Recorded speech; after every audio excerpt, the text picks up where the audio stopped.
Except the language, everything that the British left in the education has to go. The very education in our country was crafted for that, to produce clerks, sport, art, music, theatre. Every dimension of life is a wealth for this nation. It is not just clerks, managers, teachers and scientists who make the nation. The most significant thing about the generation that is next is the teachers. It's not a business transaction that you're planting seeds which will blossom well after your time, but that is the greatest thing about being a teacher.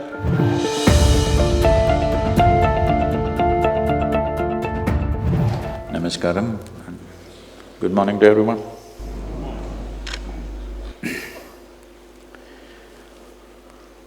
Well, I wouldn't dare lecture to the principals of schools.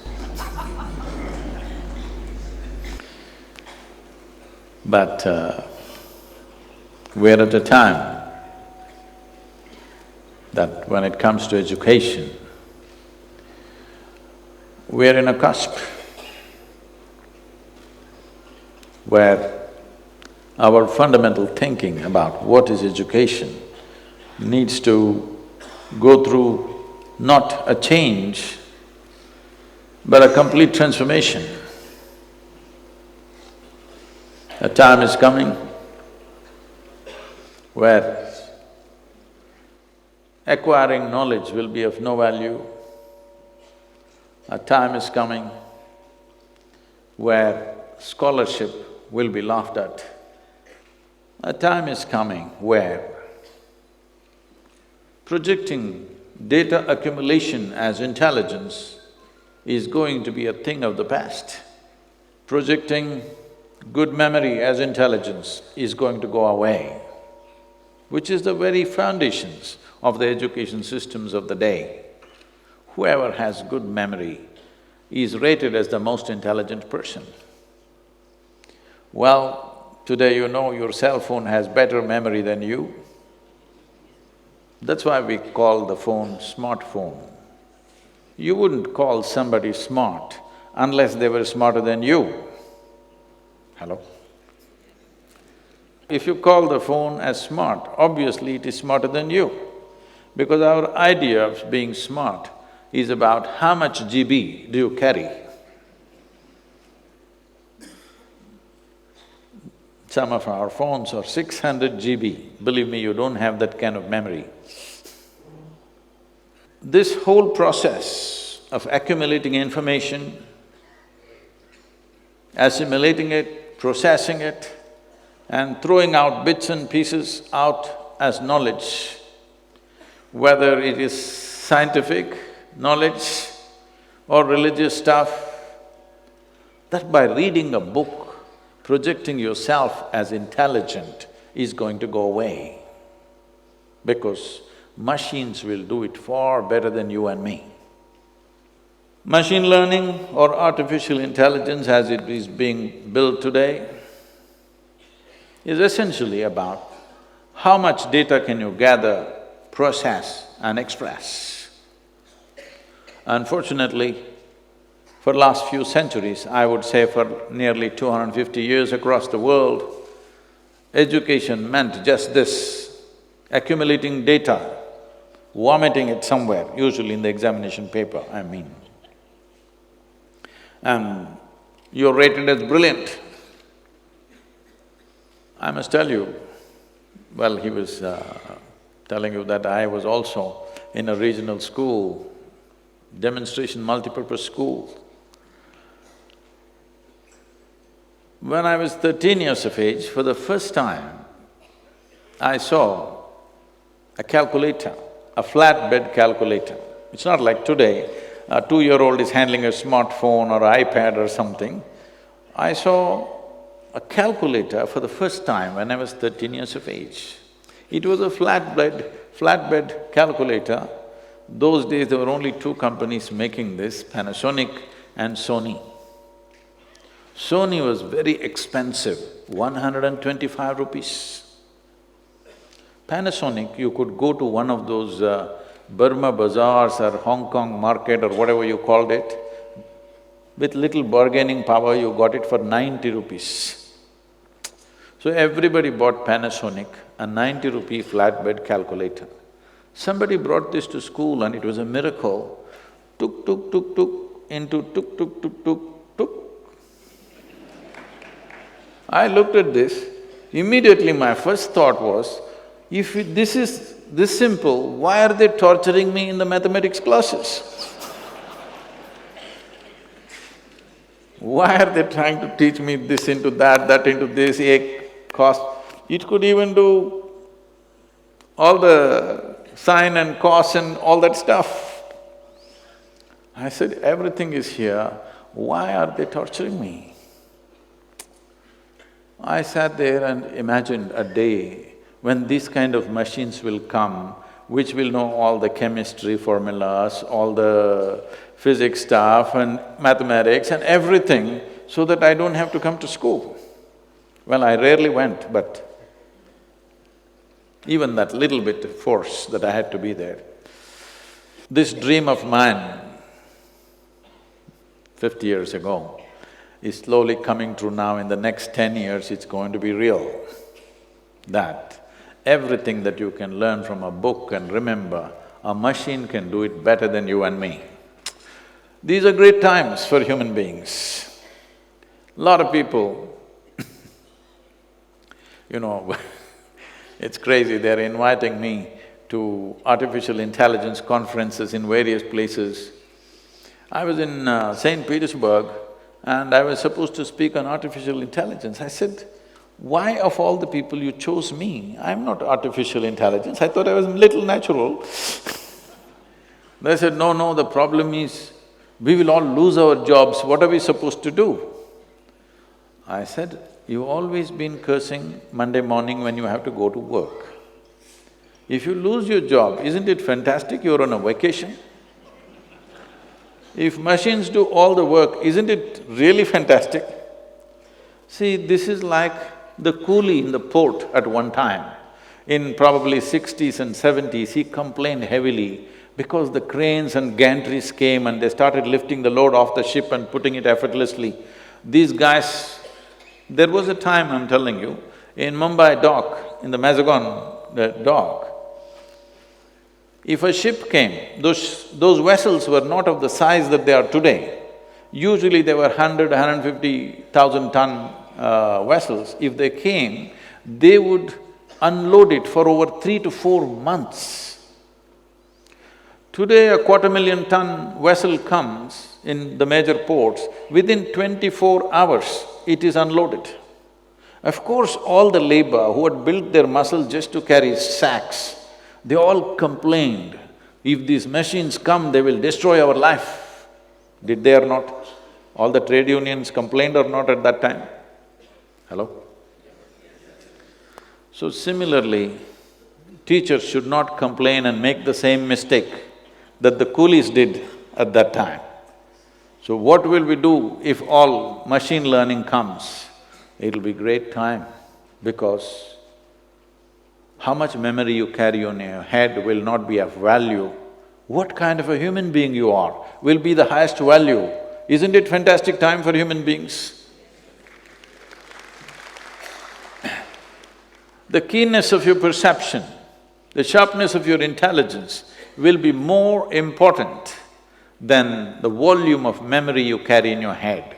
These are good times, real good times for human beings to unfold, because this cargo of so-called knowledge is killing human beings.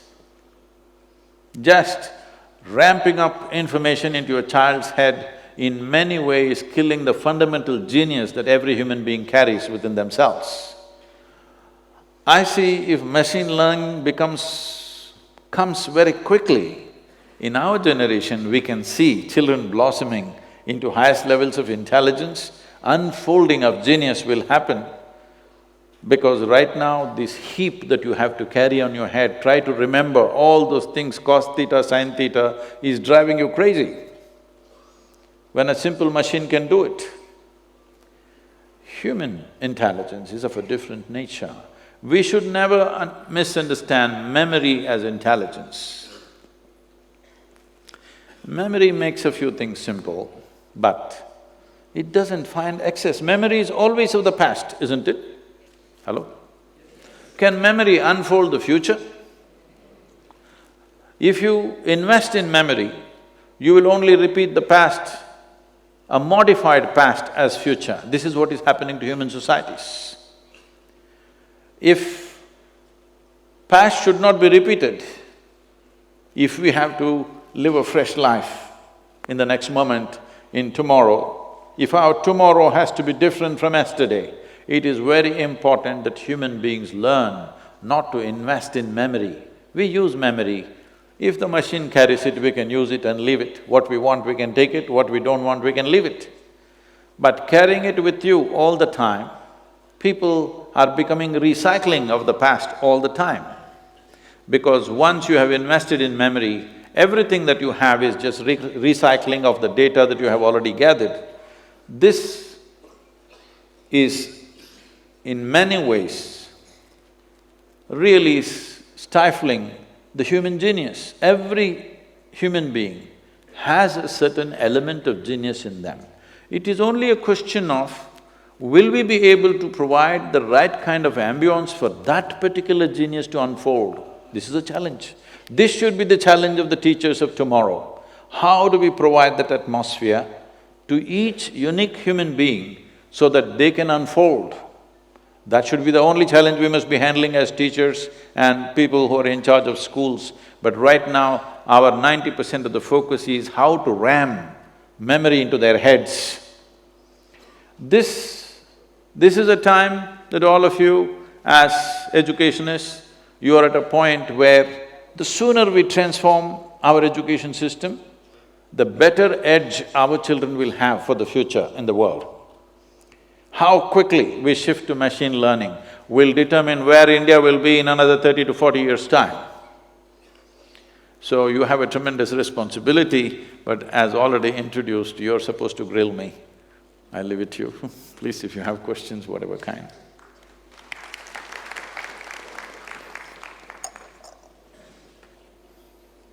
Please. Hello. Pranam Guruji. Yes, sir, please.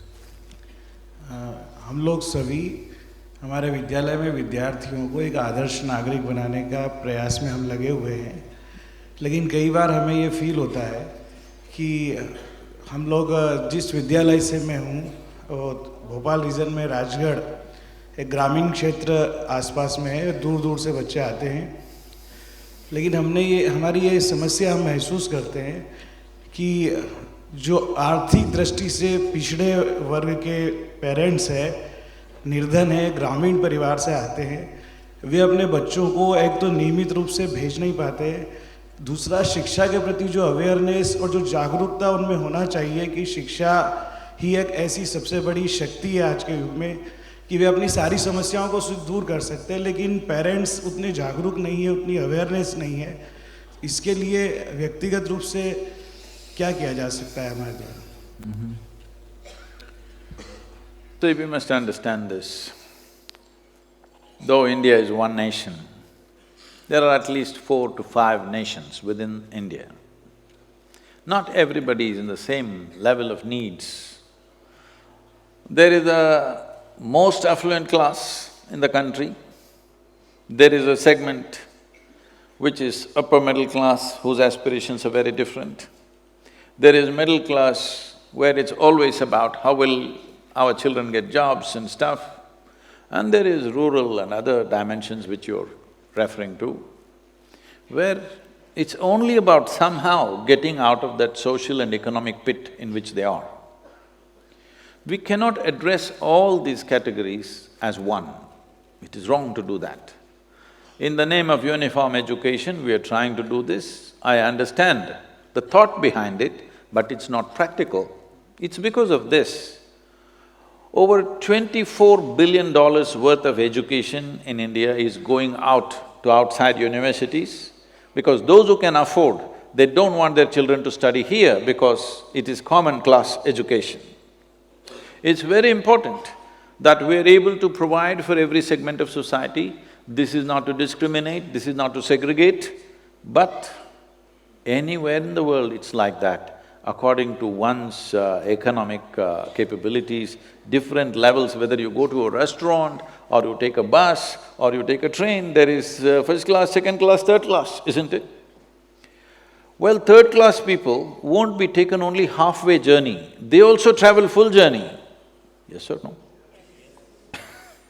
Just because somebody gets into a third-class compartment, it's only a question of comfort and ambience and stuff. But the distance and the destination is same for first class and third class, isn't it? If you say we will make everything third class, a whole segment of people will not travel by train anymore, that's for sure. So, similarly in education, this is not about classes, I would not like to use the word class when it comes to education, but the needs are different. If we do not provide this, we will not create variety of human beings that we need for this nation's well-being. We need leaders, we need scientists, we need teachers, we need engineers, we need farmers, we need craftsmen, we need variety of people to make a nation happen. Right now, our entire education is actually oriented towards elite. Everybody is supposed to go to the university, that's how our education is constructed. Everybody need not go to the university. University is not a place to live. Like some people in Delhi, I hear till they're 40, they're living in the university.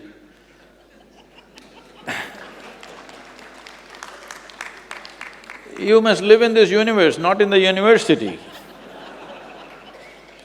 So, the whole population aiming towards the university is not the right kind of education.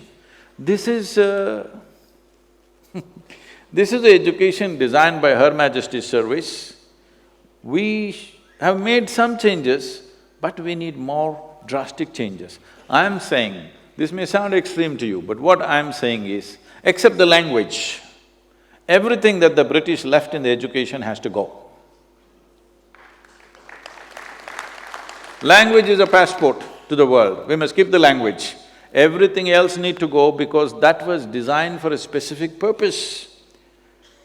Where obedience is higher than intelligence, that's not the way to bring up our children. That is the way to bring up occupied population.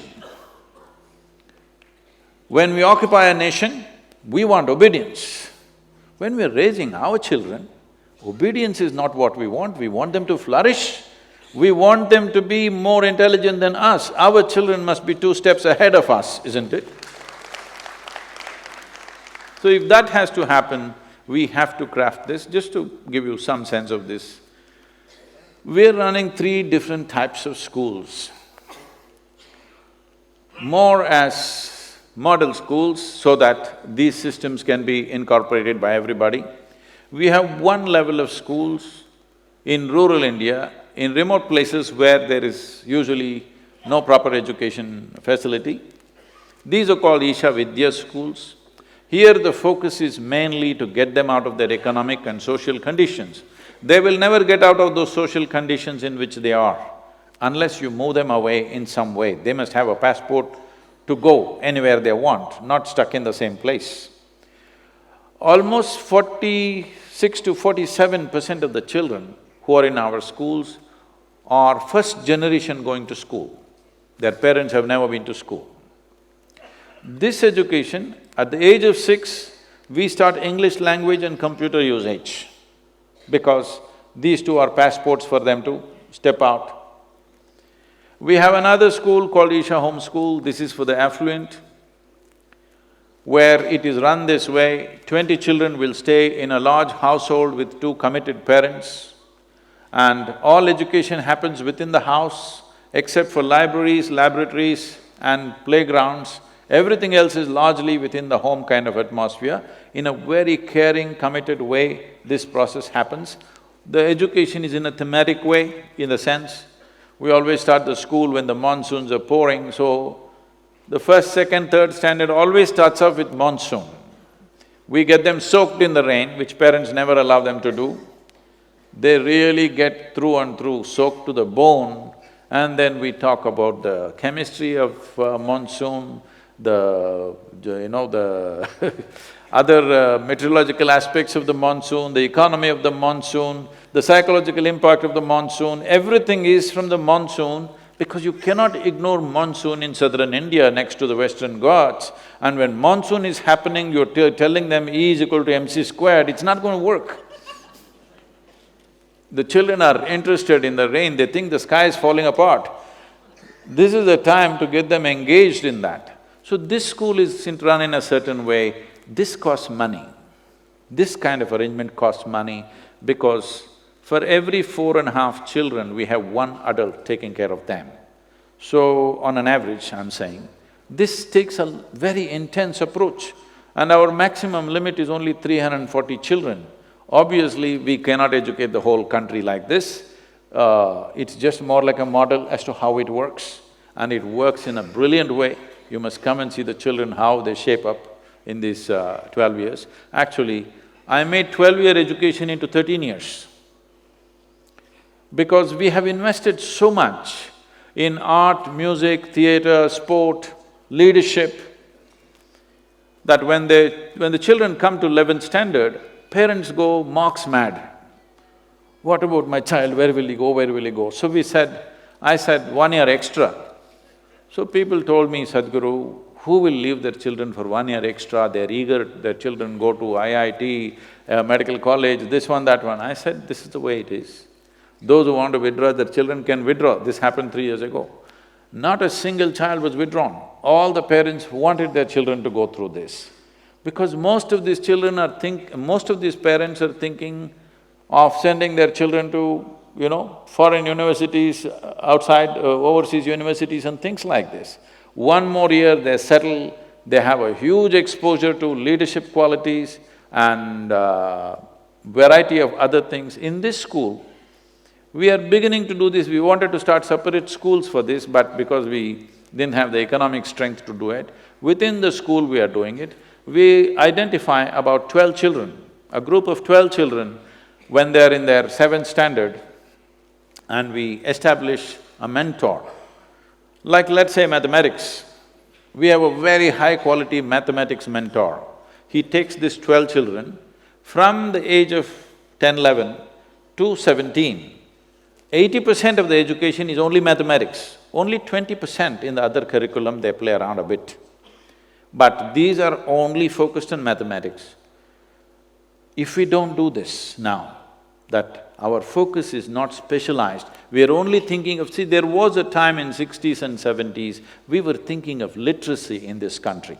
Because when the British left, our literacy was somewhere around 7% of the population, rest were illiterate. So our whole focus was how somebody can put his name on the paper. This was our focus. So to educate millions of people to one level is different.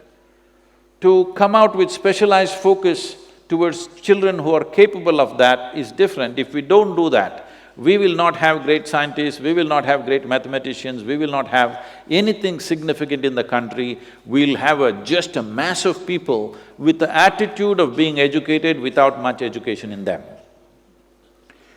So, this is one dimension of education. We have another education system called Isha Samskriti, where the only 6 subjects they study are yoga, Kalari Paitu, you heard of Kalari Paitu?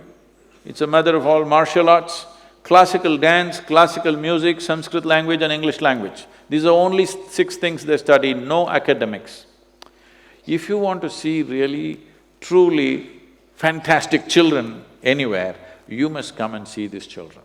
Because the focus is just on growing human body and human brain to its full potential without any intention. What will you become? We never ask them. Will you become a doctor? Will you become an engineer? See, these are all social things, these are not real things. From my own experience, like he was saying that my vision is because my father is an ophthalmologist. Well, he only examined the 2 eyes, he had no instruments to examine the 3rd one.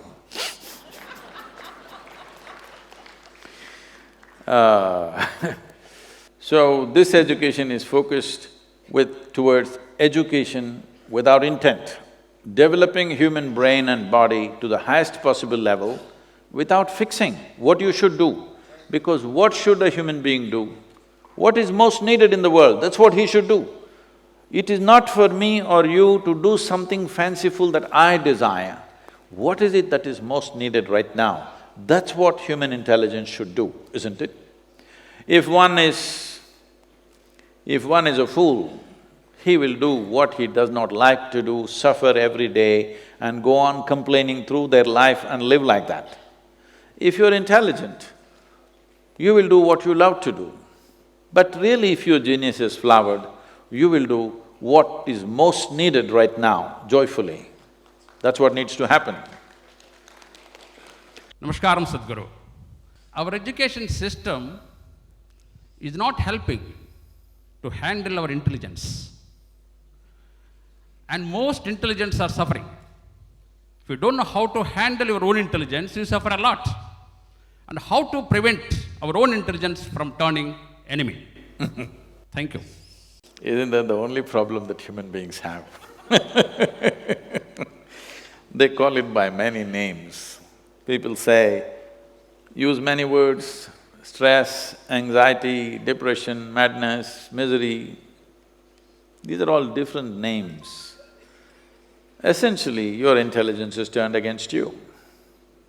See, if you are with me and you're miserable, you can say, I'm miserable because of you, maybe.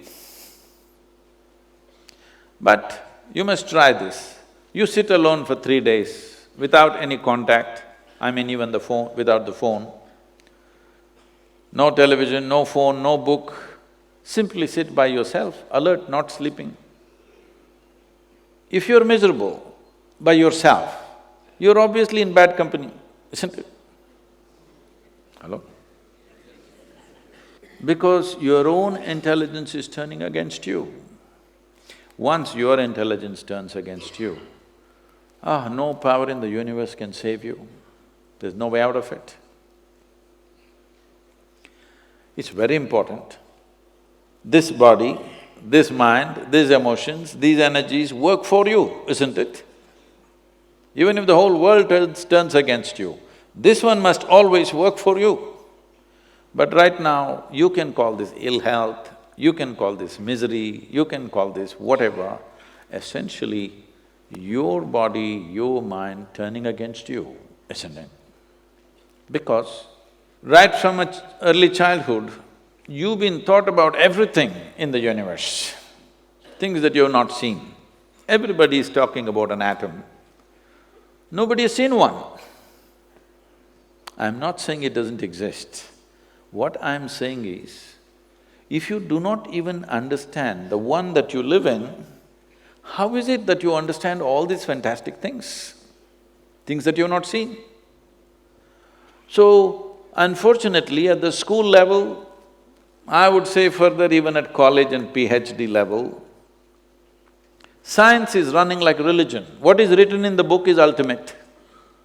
This is the way of the religion. This is not the way of science, isn't it so? Hello? Science should be exploration. Whatever is written in the textbook is true, is a religious affair. Whatever is written in my book is 100% truth and nothing else but that. This rubbish we have suffered for a long time. We don't have to take that into our future. What is written in the book is fine, somebody's knowledge. But the essence of this culture has always been to question everything. Even you must understand this. This is a nation where nobody could give us a commandment. Even when the so-called divine entities came, they could not give us a commandment. We only asked them questions. Shiva came, Adiyogi came. He opened his mouth to speak to his beloved wife. She freaks him with 1,000,000 questions.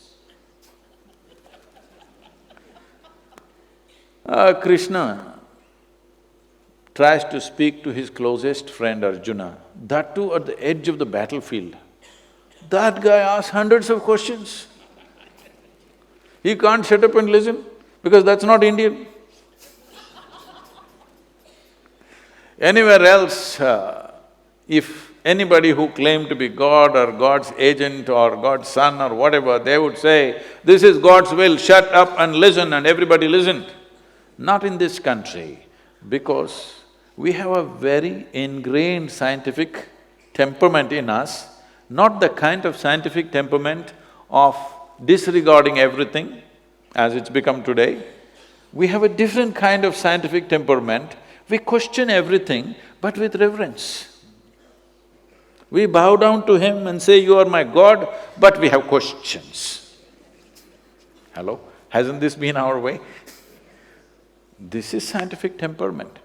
I don't care a damn who you are. This is not science. Without knowing who you are, if I don't care a damn for you, obviously I am some kind of a negative religion, isn't it? So we are not religious people. We have a very scientific temperament, always asking questions and questions and questions. You should not kill that in the schools, they must ask questions. What is written in the textbook is not absolute. Hello? This happened. Rao Garu, can I tell a joke, is it okay? Okay. Because usually principals are considered very serious. At least children think so. This was in London. This was one of those socialite dinners where all kinds of people were there. A profound scientist also was invited. He was a quiet man sitting there. Nobody noticed him because he's not dressed like that, he's not acting like this, nor is he drunk, nor anything. To be noticed in a party, you must be either dressed in a bizarre way, or you must be talking in a bizarre way, or you must be at least drunk. He was not any of those things, so nobody noticed him, he just sat. And a very high society lady came and settled down next to him, she ignored him and she was busy. Then just out of simple courtesy, she looked at him and asked, what do you do? The scientist said, he said, I'm studying science. Oh, she said, oh, you're studying science. I was done with it in my high school. What to do? We think we can be done with science, there's no such thing. It is not done with a textbook, it's not done with a PhD, it's not done with anything, it's a constant inquiry. This sense of inquiry is deeply, deeply ingrained within this culture because we've always been a land of seekers. We sought maybe inner nature, but we have the temperament to seek. We are not a land of believers. You can't make us believe what's written in the textbook, we will question. This is the nature of who we are, because we've always been a land of seekers. We have never been a land of believers. This must continue in a more aggressive way. People are trying to subdue this. No, more questioning should happen than ever before, because if you don't raise questions, then human intelligence will slowly sleep. Maybe putting it to sleep is better than turning it against yourself, that may be the logic. As you have heard, this word is being used everywhere. Suppose somebody is doing yoga, we say he is doing sadhana. The word sadhana has been misunderstood as practice. Sadhana means a tool. That means we are turning this body, this mind, this intelligence, this memory, this emotion, this energy into a tool. These are my tools. To live this life, these are my tools, isn't it? What else do you have? This is all you got. If the tools that you have don't work for you, they will become a nuisance. And tools are of immense value. Human beings, we as human beings, we are who we are on this planet compared to other creatures only because of our ability to use tools. Is that so? I'm seeking a higher opinion.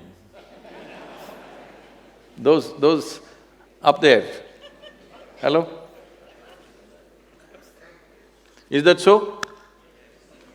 We are who we are only because of our ability to use tools, isn't it? So for example, they were showing the image of Dhyanalinga on the video. People come and when I'm speaking, if I say… if I refer to Dhyanalinga as a tool, some people get offended. Sadhguru, how can you call Dhyanalinga a tool? It's more than our life. I said, then you do one thing, you come to the yoga center, I'll give you some work. Maybe plumbing maintenance work. No tools. You can do it with your hands, use your nails, use your teeth if you wish. At the end of 3 days, most of your nails will be gone, some teeth will be gone. After 3 days, I will give you just one spanner. Will you worship the spanner or no? Hello? Yes? So you don't understand the power of a tool. So if this body, this intelligence, this bank of memory that I have, these emotions and these energies don't become effective tools in my life, I am a disaster. Doesn't need any outside help. Why most people get married is because they at least want to see I'm miserable because of somebody else. They don't want to see they're miserable by themselves, because if you see them when they're not married, they were anyway miserable. When they get married, they have a good excuse, it's because… There is a way to turn this into our tools. These are our tools to be used for our well-being. And when we are well, tell me, when you are feeling really wonderful within yourself, let's say you're feeling blissed out right now, are you not wonderful to everything and everybody around you? Hello? If you're feeling absolutely blissed out, I'm sure if I come and meet you, you're an absolutely wonderful human being. But if I meet you when you're angry, frustrated, miserable, you could be nasty, isn't it? Hello? This is true with every human being. So the fundamental insurance on this planet to create a wonderful humanity is, first and foremost thing is, you must be loyal to your wonderfulness. Everybody is wonderful here and there. But is it not important every moment of your life, you're loyal to your wonderfulness? If you're not loyal to anything else, it doesn't matter. You're loyal to your wonderfulness, you're always feeling wonderful within you. Now we can trust you that you are going to be wonderful to everybody. When you are feeling nasty, how to expect you to be wonderful to everybody else? Please, Tanmay. Myself, Seema Shrivastava, Gurugram region, Kendriya Vidyalaya Sangathan. Sir, being the school leaders, we are often confronted with the dilemma of being effective or popular. Sadhguruji, how do you manage both and unconventional yet popular? Thank you, sir.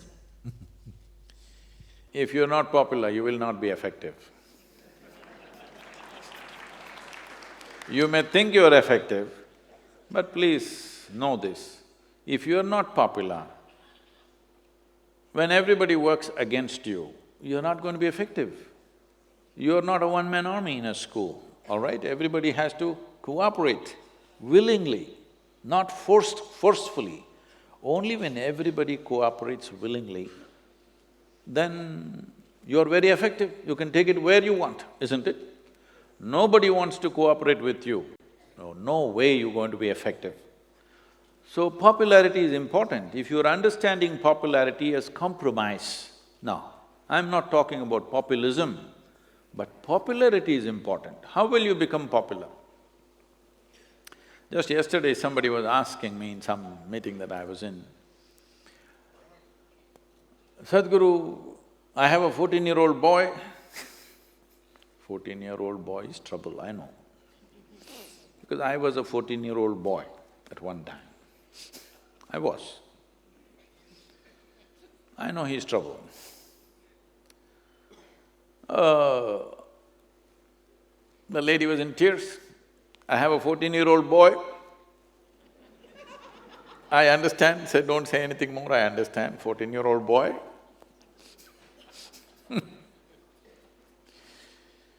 So the thing is, when you had a child, when it was a little infant, moo, moo, moo, moo, moo, moo, moo, You loved it because you could twist it and turn it and play with it whichever way you want. Yes? Then it became 3-year-old, it was crawling all over the place. You also crawled with the baby, you played with the baby, you tried to speak like them, all that. Everything was nice. Then he stood up, now he's become a 14-year-old boy. What that means is, he's trying to be his own. He wants to be a man, he's in a hurry But you still want to do moo to him.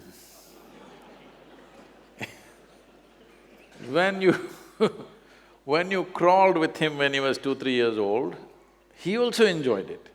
But now he wants to swing. You should also swing with him. But you still want to crawl. You still want to do moo. Doesn't work. The best thing, if you want to be of some value to your children, whether they are your own biological children or they're studying with you, the most important thing is that when they see you, they must say, wow, I want to be like this. Yes? The other principal used the word adarsh. How do you translate adarsh into English? Ideal, is it? Oh. Okay, let's use that. Ideal does not mean perfect. Ideal means something that everybody aspires to be. I'm sorry? No, don't roll with the models, that's not good.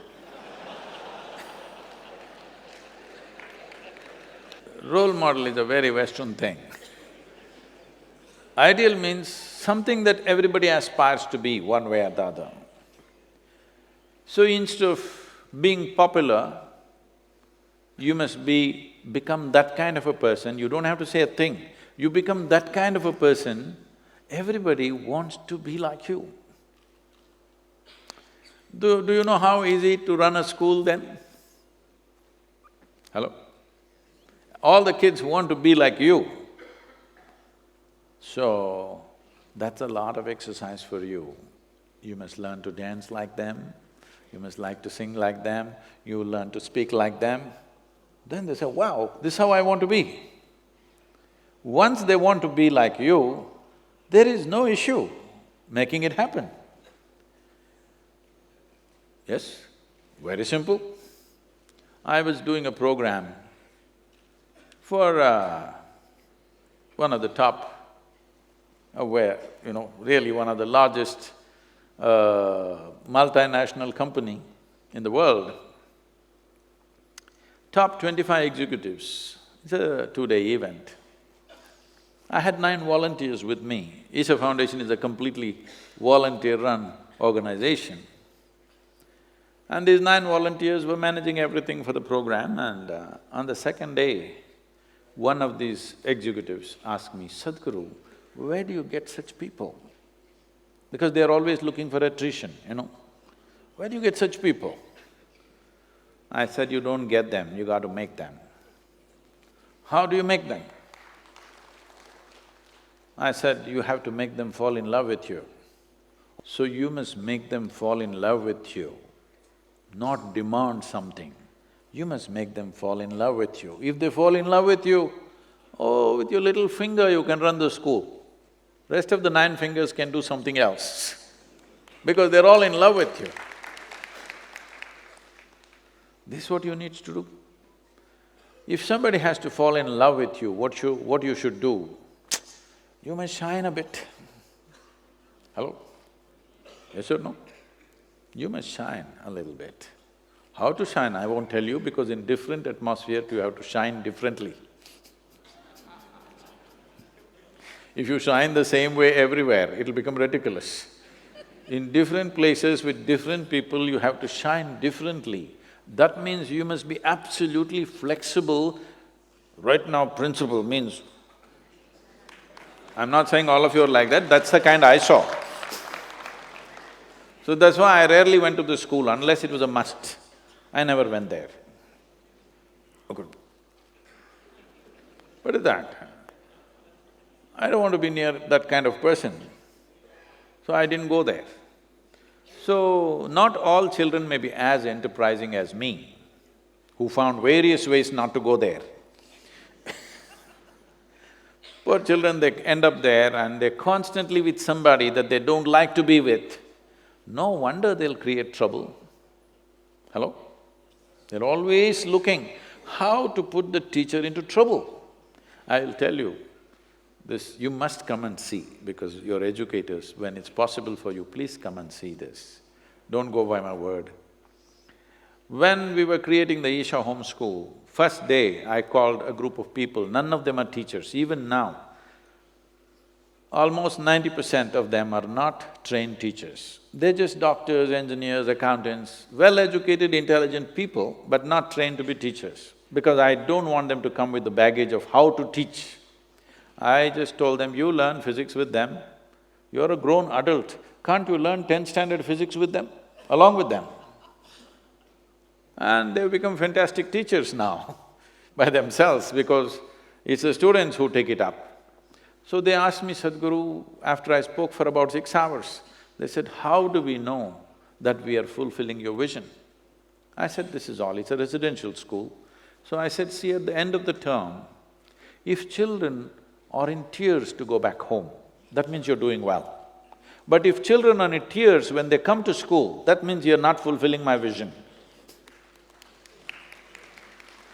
Today you must come and see, at least 30 to 40% of the children, when they're going for vacation, they're all in tears.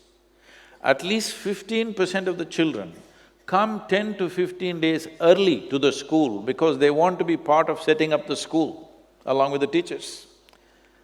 That's wonderful, they want to be there. When I said 1 year extra, all children celebrated, wow, 1 more year we're going to be in school. When I was in school, if they had told me, 1 more year, I said, I quit. So, we must create a space where they want to be there. Well, you're running government-run schools, not everything is in your hands, but your persona and how you do things is in your hands. You may not be able to change the whole school. We have made the school almost like an art museum. I decided if we ever create an educational institution, first of all, children should learn to walk and move gently. So, we created very delicate art in the school. Believe me, in the last 13 years' time, not one thing is broken, children maintain everything. We let them run the school sometimes, the finance of the school, the cooking, the works that happens, 1 week in a year, they run the school completely. So they know this is important. They are not just there as recipients of something, they are part of making the school. And the school anthem says this, I am the school, I am not in the school, I am the school. Because without the children, where is the school? It's the children or the school, isn't it? We must bring this in their emotion and thought, that you are the school, not me. I am a principal, but I am not the school, you're the school, isn't it? I am only facilitating, but you are the real school. Without you, where is the school? If this comes into them, I'm sure you can create to whatever extent possible. The ideal may not happen, but we can aspire towards it. Hello? Please, sir, one question from this Where side, are you? sir. Wow, Yes. upper regions. Sir, I'm Mrs. Jyoti from Bhopal. I have a question, or rather I need your guidance. With the influence of the modern culture, there's a tremendous amount of change in the society where the media is playing a very big role, and that we find a change in the values system in our new generation. Please guide us, how do we cope up with this change in the values among our children? Thank you. See, this is not a new problem. This has been an age-old problem. Every generation thinks the next generation is loose. Did you not face such things with your parents, I'm asking? They thought you were not okay. You're thinking the next generation is not okay. We are making the same mistake with every generation. Well, for me personally, I wish it becomes like this for everybody. For me personally, my integrity is not because of my morality. My integrity is because of my humanity. This is the only value we must have, that we are human. Rest of the values are all made up by us, isn't it? Your values may not agree with me, my values may not agree with you, but I don't have any, so you don't have to agree with me. The important thing is our humanity is not compromised at any time. Because many times our morality, our values, our ethics are against our own humanity. So-called moral people are doing inhuman things to each other, isn't it? Hello? In the name of religion, in the name of morality, in the name of ethics and values, people have done terrible things to each other, isn't it so? So what does humanity mean? See, every other creature on this planet goes by its instinct. It has no ethic, it has no value, it has no philosophy, it has no religion. Whether it's a grasshopper or a tiger, both of them have no values or ethics or anything. They go by their instincts. They instinctively react to everything. This is why we call a tiger, a grasshopper, an elephant, an elephant. Only you, we call you a human being. This means you are supposed to know how to be. How far away from that are we? If you knew how to be, would you be wonderful or nasty? I'm asking. If you had a choice and you know how to be, would you be wonderful every moment of your life or would you be nasty? Wonderful. If you are wonderful, as we've already gone through this, you would naturally be wonderful to everything else, you don't need values. You don't… See, I always… I wonder, what kind of teaching is this, really? Somebody tried to tell me this when I was in United States and I said, this is not even a teaching for me. Somebody says, thou shalt not kill, thou shalt not rob your neighbor. It never occurred to me either to rob my neighbor or to kill him. Why are you even telling me such a thing? Because it never occurred to me that I have to rob my neighbor or to kill my neighbor. It is not even a teaching for me. If your humanity is on, this is not a teaching at all, isn't it? If your humanity is switched off, then maybe you need these things, thou shalt not kill, thou shalt not rob, thou shalt not do this or that. But if your humanity is on, why? So what being human means is, see, you see all the animals, it's happening everywhere, you might not have seen the wild animals doing it, but at least you see the dogs on the street peeing all over the place. You think he has a urinary tract problem? No, he is building a pea kingdom. He's setting his boundaries all the time. So the fundamental thing about being human is, we can live here without any sense of boundary within myself. A human being means you are capable of erasing the boundaries, physical boundaries that we naturally have. Beyond that we can operate, beyond that we can reach out, beyond that we can function, beyond that we can think and feel. You can go beyond what is mine and what is not mine. All other creatures go by what is mine and what is not mine. This is my territory, that is your territory. But human being has the capacity to go beyond that. If you do not exercise that, well, we will have to say, you're a human creature, not a human being. Human being means you are able to wipe out the boundaries. As you know, in the human brain, there is a reptilian brain about the size of a fist. That part of your brain is always trying to establish boundaries. But the cerebral cortex is always seeing how to expand your boundaries. If you empower that dimension which we call as human being, there is also a human creature within us. We are a product of evolution. So all these animals are still in us. This is why in yoga, all the asanas are named after animals, because we are working how we can transcend this animal nature and we can genuinely become a human being.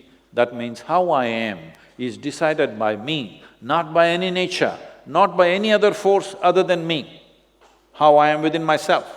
If this one thing if we do, if this we inculcate in our children, we don't have to worry about their morality, as long as they're wonderful human beings. Especially if they're not like you. Is it not great they're not like you? It's very important. Next generation does something that we could not imagine possible, isn't it so? Hello? Should next generation do only what we think is right? No, they must do something that you could not even imagine possible. But if we do not inculcate in them what it means to be human, if we do not stir up their humanity in a big way at an early age, then they will become human animals, dangerous. Other animals don't have the needed intelligence, so we can easily control them. Human animal is very dangerous. So we should not breed human animals. We must stir up the humanity in such a way that our humanity is the first, is the face of who we are. Everything else is behind it. My likes and dislikes, my morals, my values, my belief systems, my gods, my angels, my heavens, all should follow our humanity. Humanity should be the face of who you are. This is what you need to bring in our children. Namaskar, Sadhguruji. To the right, you'll have to look to the higher opinion balcony. Yes, sir. I'm Ajay Pant from Lucknow, and my humble salutations to you.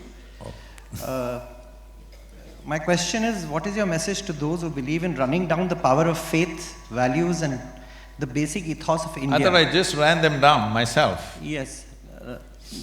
No, there's a basic ethos of faith and value. So, is it right to run them down? And what do you have to say to such people? And the second question, if you choose to answer, is what makes you happy and what makes you sad? Thank you. Let me answer your second question first. I've kept certain privileges to myself.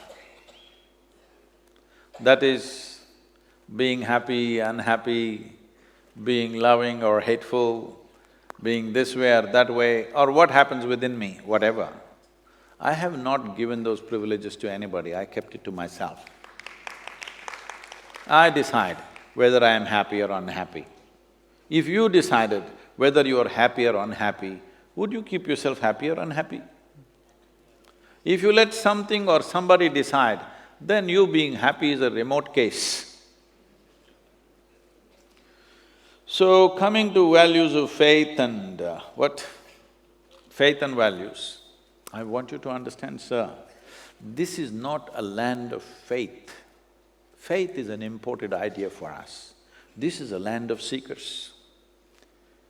Seeking means you have realized that you do not know. See, suppose you're walking on the street and you do not know which way to go. Do you see suddenly you're so humble and nice, sir, which way? You think you know where to go. Yes or no? So you must walk like this, sir, in your school also, like you do not know, because you actually do not know. Yes or no? What we know of this existence, of this creation, is just a minuscule, isn't it? Our knowledge about this cosmos is a speck, isn't it so? So if you identify with your knowledge, religious or otherwise, you will become a speck. This is why in the yogic culture, we always identify with our ignorance, because our ignorance is boundless. Yes? And if you see, to know that I do not know is a wonderful thing, because the possibility of knowing arises in your life. Only if you see I do not know, the longing to know, the seeking to know and the possibility of knowing becomes a reality in your life. Everything you do not know, you believe and you call that faith. Whatever I do not know, I just believe. I just believe there is a big man sitting up there, he does everything and that's it. If you don't believe, we'll have you dead. This is faith. This doesn't belong to our country. Here, everybody does the beautiful thing about our nation is, We are an eternally confused nation. Yes, it's wonderful, because we've realized we don't know a damn thing about this life. In the middle of nowhere, I'm saying, this cosmos, where it begins, where it ends, nobody knows. In the middle of nowhere, this tiny circle of 14 planets spinning around one little star, and you and me sitting here and talking like this as if we know everything, is it not fantastic? Hello? Yes or no? We don't know a damn thing, and here we are, running schools, telling everybody that we know. No, we must tell them we don't know, you don't know. Maybe we can push our knowing one step forward in this generation. It'll be fantastic, huh? One step forward from where we are. But faith means you just believe. Everything you do not know, you believe. What belief does to you is, it gives you confidence without clarity. This is a disaster. Confidence without clarity is a disastrous process. Because if your vision is not clear, at least you must be hesitant, isn't it? You cannot see and you're confident, we know where you're going. Yes or no? You're a very serious lot. Can I tell you a joke at least? Hello?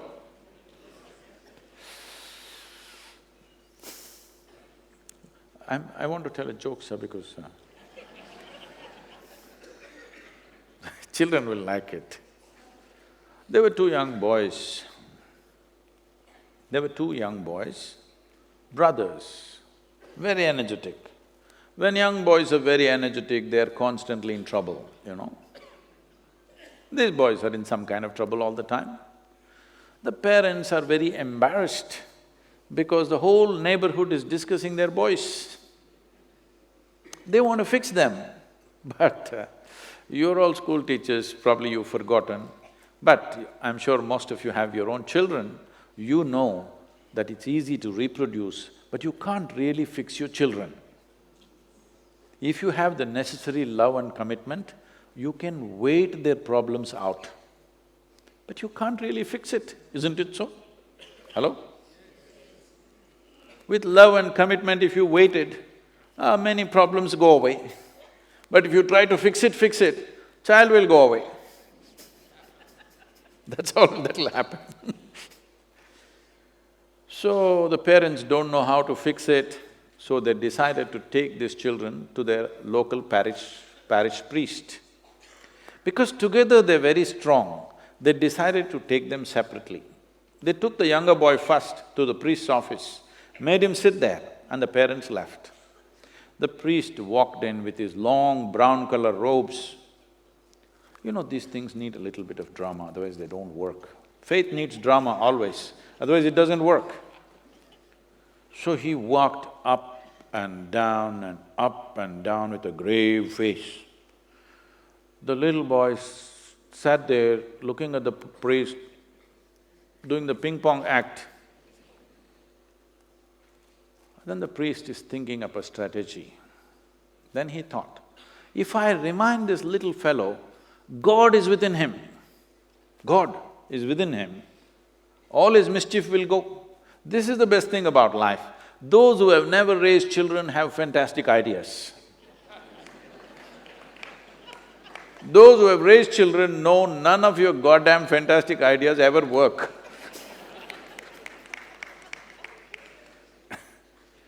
So, mid-stride he stopped and with a booming voice, he said, "Where is God?" The little boy looked bewildered, he looked all over because the God must be somewhere in the priest's office. Then the priest saw he's not getting the point, so he wants to give him a clue. So he leaned on the table, pointing at the little boy's chest.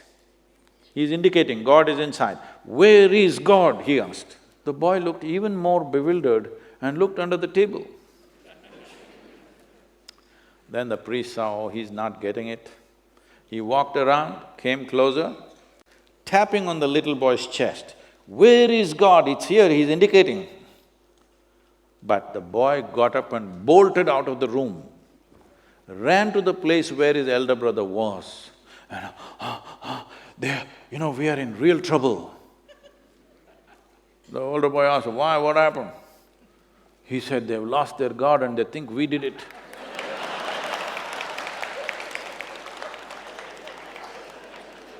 So, we are always trying to propagate things which doesn't make an iota of sense, and we expect the children to listen to that. See, this simple idea that there is a God sitting up there, Uparwala. I'm asking you a simple question because many of you or all of you are teachers, science, geography, everything. You're definitely teaching the children planet is round. Yes? Hello? Do you believe that also? Hello? You believe that? And it is also spinning. It's a round planet, it's also spinning. If you look up, invariably you're looking up in the wrong direction. Hello? I'm asking, in this cosmos, do you know which side is up, which side is down? Is it somewhere marked, sir? If I missed, because I didn't do much schooling, I might have missed it.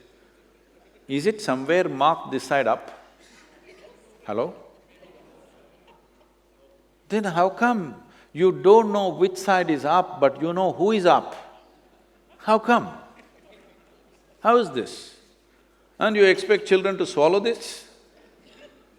These things only worked when the technology was different. When I say technology, see, there are two ways to handle a question. If you ask a question, you make an attempt to answer if you know something about it. If you don't know, you say, I don't know. Another way of handling the question is, kill the questioner.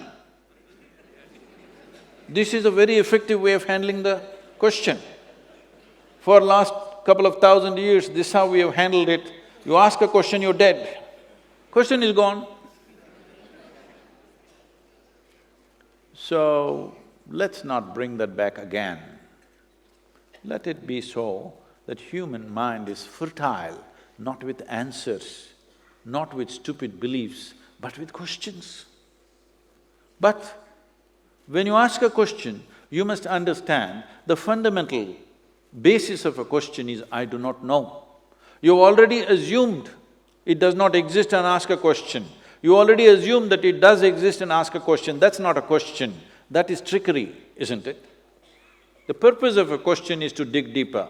The purpose of a question is not to prove something. Yes or no? You don't ask a question to prove this or that. You ask a question because you genuinely want to know. If you inculcate this in the children, faith will go, but humanity will rise.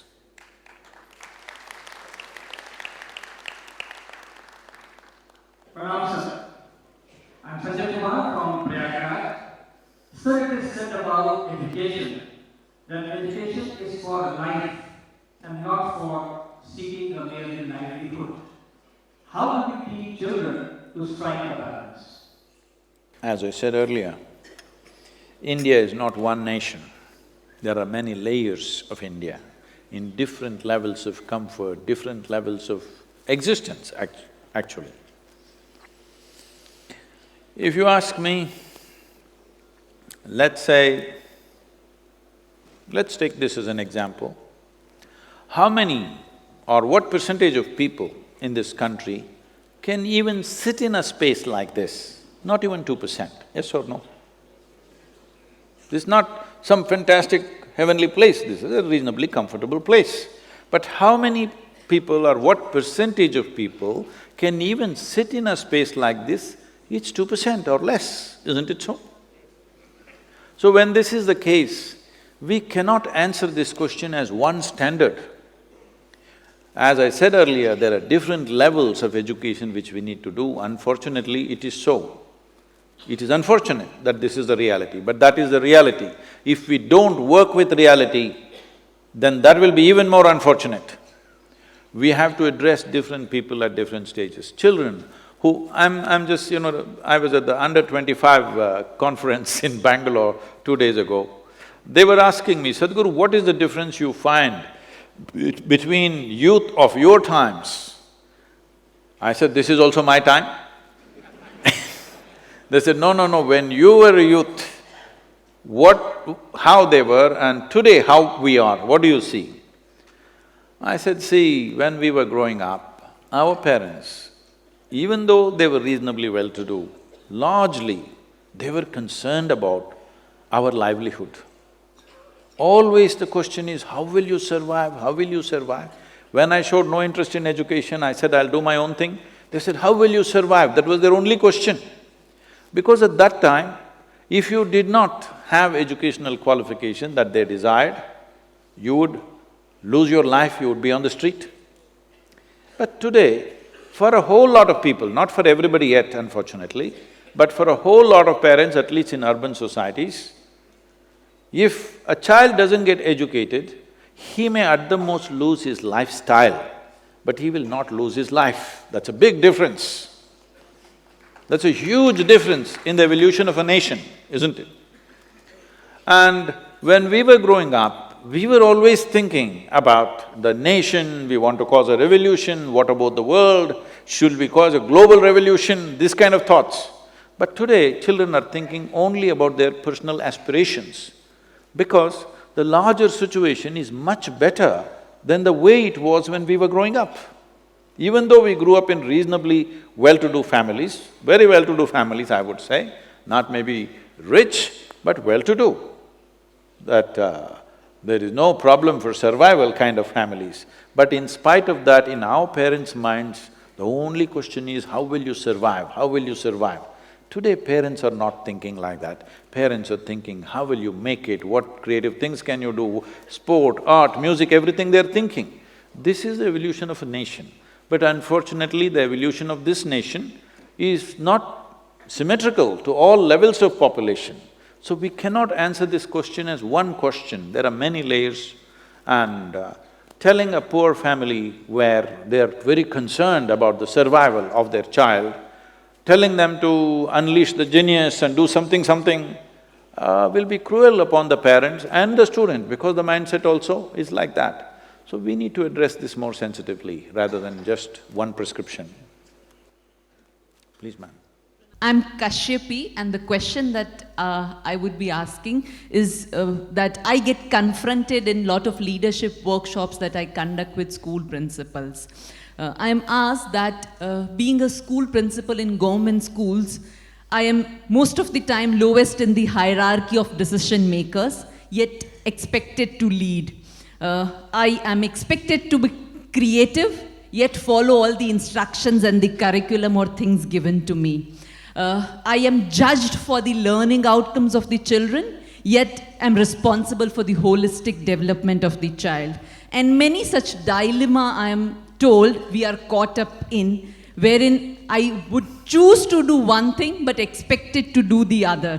How do I lead? Therefore, not just the self, the school as also the society. Thank you. What you read out is like the job description.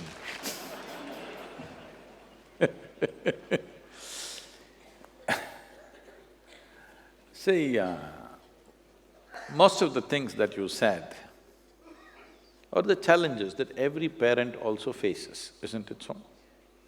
Yes? Almost every parent, even if they have one or two children, still they go through the same thing. Your problem is a scale.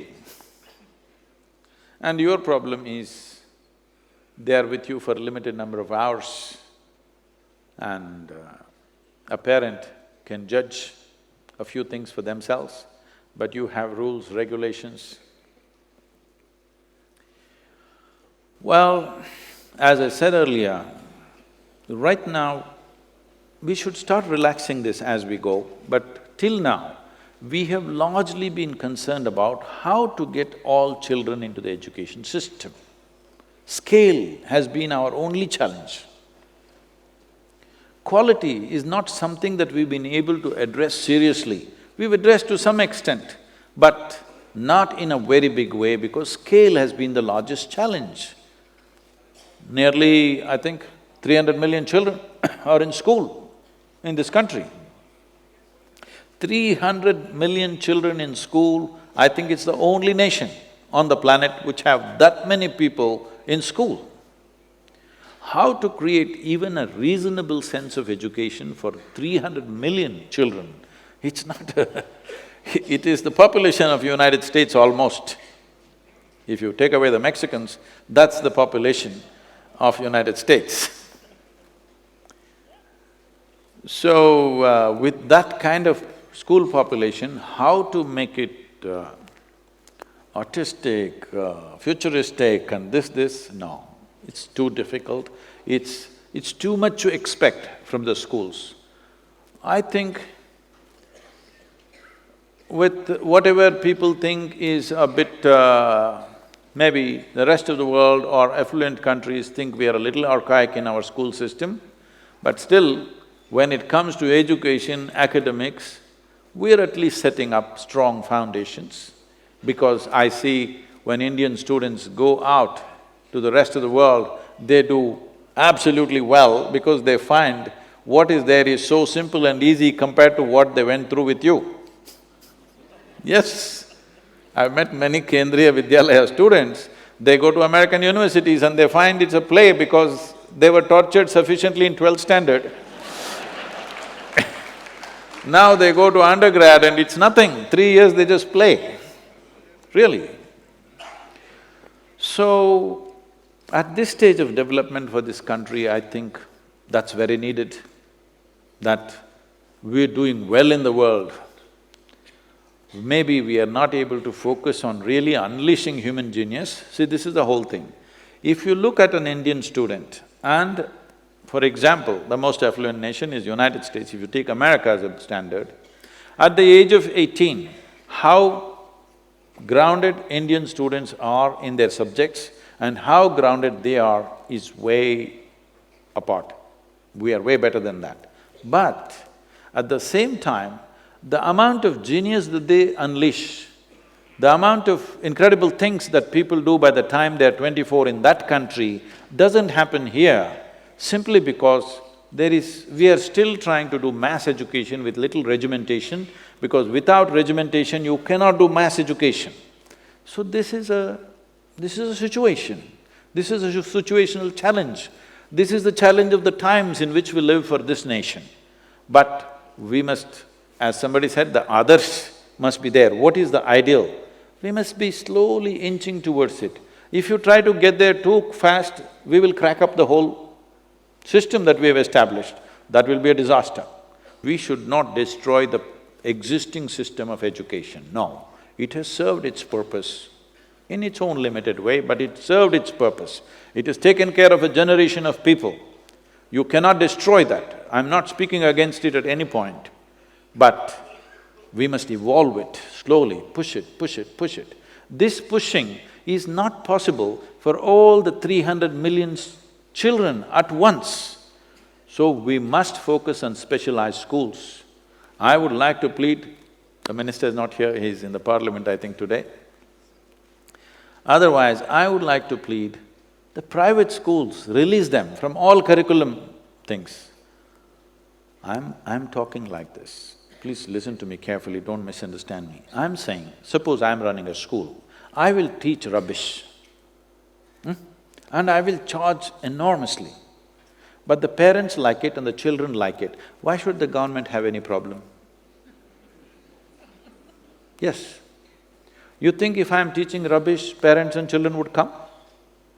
Hello? But let's say I'm teaching rubbish, but the parents love it and the children love it. Do you believe that any teacher or any government or any ministry is concerned about a child more than their own parents? Hello? No. Parent is the highest concern value in a child's life, isn't it? So, if the parents decide this is a good school for my child, why should the government say this is not a good school? It should not enter that space. Either in terms of curriculum or in terms of fee, they should not. Only then we can breed a different level of education, because that education cannot be mass education. That will be specialized. It's unfortunate every child will not get it, but if we want to build leaders in every arena of life, of science, sport, mathematics and whatever, including leadership, it's important specialized schools are established, which will cost unfortunately in today's world.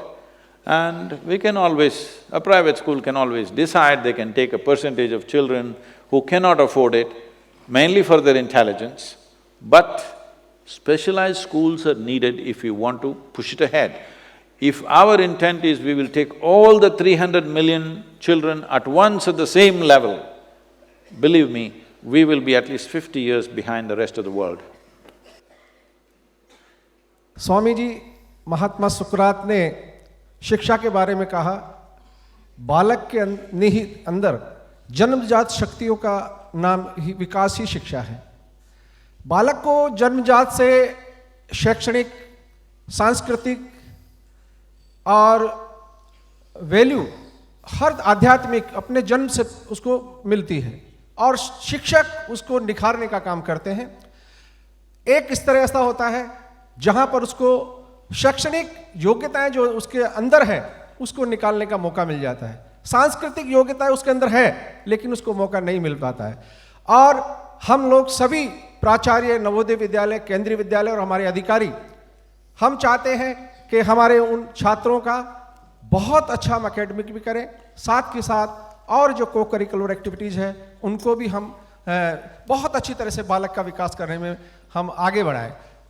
कई समय हमारे पास ये pressure होता है कि हम सिर्फ exam के समय उस बच्चे को एकेडमिक की तरफ ही ज़्यादा ध्यान देते हैं और जो उसके अंदर प्रतिभा है, खेल के बारे में प्रतिभा है, संगीत के बारे में प्रतिभा है, उसको हम वो बच्चा उसमें ज़्यादा दौड़ता है, उसका मन उधर लगता है, उसका लगाव उधर होता है और वो बच्चा एकेडमिक में कुछ बच्चे रह जाते हैं और फिर आगे विकास नहीं कर पाते। इसके बारे में आपका क्या विचार है?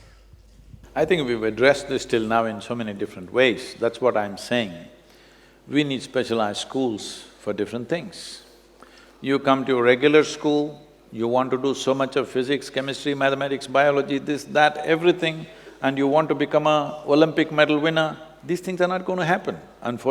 Fortunately, a few people have done this in spite of all these restrictions in our country, but it'll never become big like this. So if somebody is, really good at sport, has inclination and passion towards it, he should not be troubled with these things. We have a wrong idea of education. We think only if you get graduation, these degrees and degrees, without any purpose, we think this is education.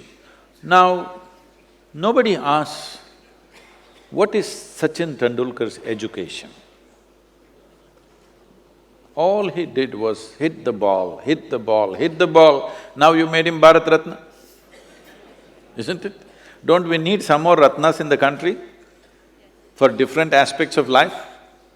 That is because somebody devoted themselves to just hitting the ball. No chemistry, no mathematics, no nonsense. Yes, because we must understand, in the learning capability of a child, one who is good at mathematics may not be good at literature, one who is good at theatre may not be simply not good at sport, but everybody must go through everything. That is good till they are probably 12 years of age, so that they're exposed to everything.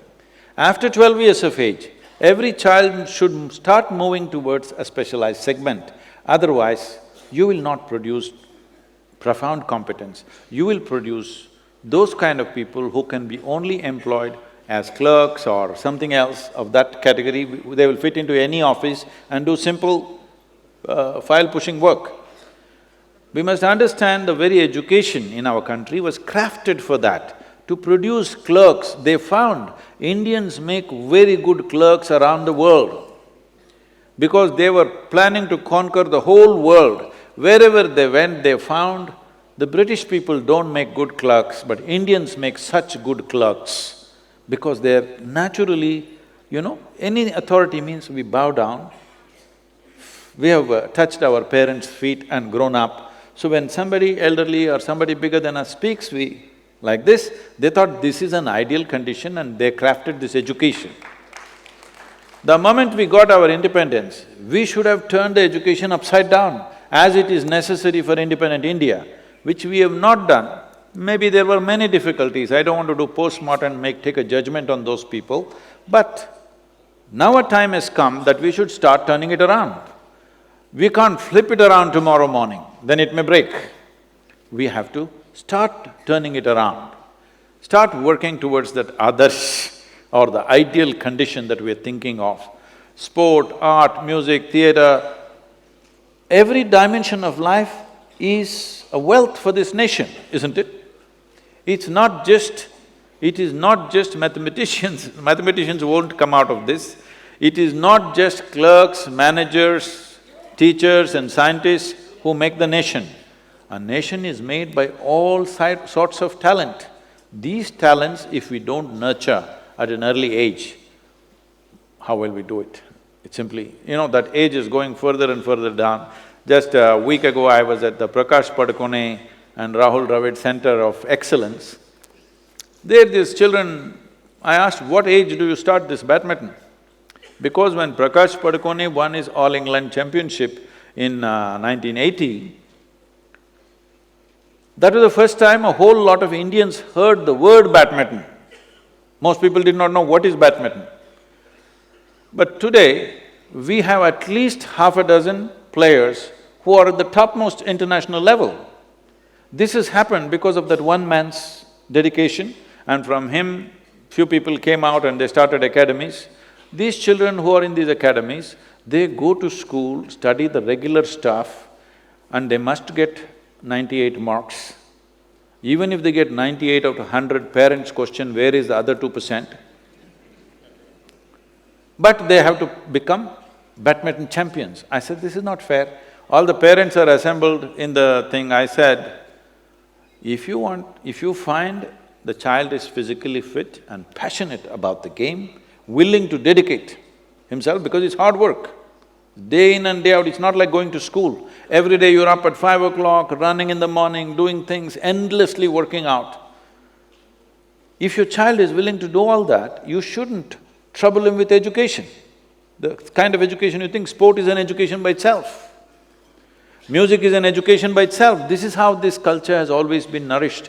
We produce some of the greatest mathematicians, greatest musicians, greatest dancers in this country, simply because those who went into those gharanas to learn music did only music and music. Today, that's what we brought in our Isha Samskriti. They're doing music, they do only music. You won't believe, today I have at least half a dozen children who grew up with us, who are in the age groups of 20 to 22, 18 to 22, I would say. If you don't see their faces, if they just sing, if they sing classical music, you bring any expert, let them just listen to their classical music, they will think they're at least 40, 50-year-old musicians with 20, 30 years of experience. That's how they sing. Because from the age of 6, they have soaked in music into themselves. We did not trouble them with geography, history, this, that. Only thing is, we do workshops like Bharat Darshan, they travel around the country to see the country every year. And we do some simple workshops for arithmetic and banking and accounting so that they know how to handle their money in future. That's about it. And they know how to speak Sanskrit language, they converse in, and they speak English language very well, they can read and write, anything that they read, they can understand. That's about it. Rest is only music and music and music. If we don't do this, we will not produce any kind of excellence in any field. Everybody will know a bit of everything, but they will not be good at anything. Sir, I want to ask that how education is an art, and it is being seen that we are imposing competition in present era on the students, sir. What do you feel about that, sir? Thank you. Well, in 2017, the statistics say over 18,000 children, that is below 18 years of age, committed suicide in this country. Out of which 7,600 children were below 15 years of age. 12, 13, 14-year-old children, when they should be a bundle of exuberance and joy at that time of their life, if they are taking their own life, our children, 7,600 children in the age group of 12 to 15 committed suicide in 1 year.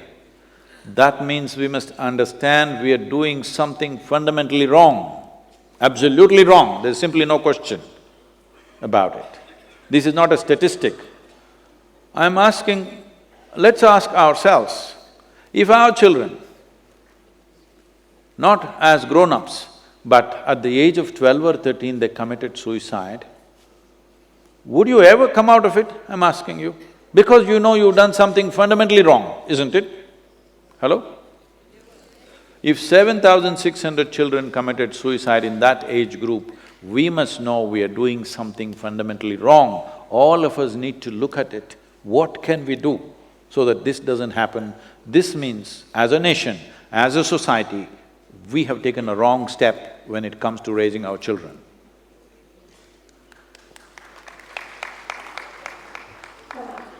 So, this person standing up here, no? I'm afraid we don't have any more time for questions. Okay. I would like to just acknowledge all of you, and I want all of you to remember the significance of the roles that you have taken. A nation is built by many people. We need engineers, we need doctors, we need politicians, we need various kinds of people. Among all these people, the most significant thing about the generation that is next is the teachers.